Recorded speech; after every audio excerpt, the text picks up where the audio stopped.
EFL clubs have started a discussion on a potential new approach to how revenue is distributed across the collective that, if adopted, could come into force from season 2019-20 onwards.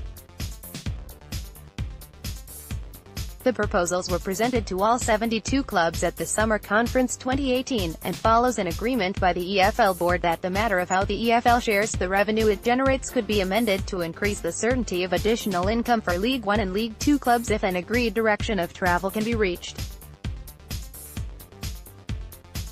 The discussions considered the current distribution formula as outlined in the EFL's Articles of Association and factored in the costs borne directly by teams in the Championship for goal line technology and select Group 2 match officials.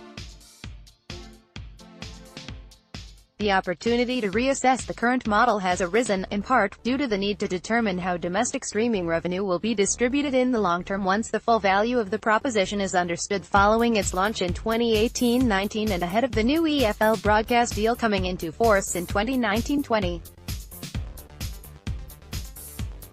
Current projections for the distribution formula in 2019-20 based on the existing articles, which are adjusted for RPI, have been calculated at 71.15% in the Championship, 17.16% in League One and 11.69% in League Two.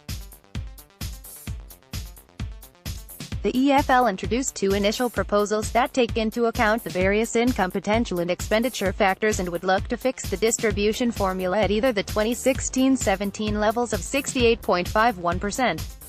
in the Championship, 18.7% League One and 12.79% in League Two, or move to a new split of 66.66% in the Championship, 20% in League One and 13.34% in League Two.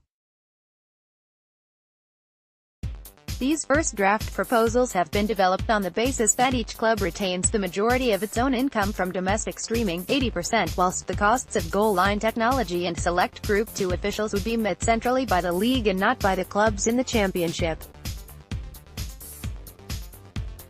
The EFL Board remained neutral on the matter and recognized that clubs will need time to consider any changes to the current approach and that further information may well be required.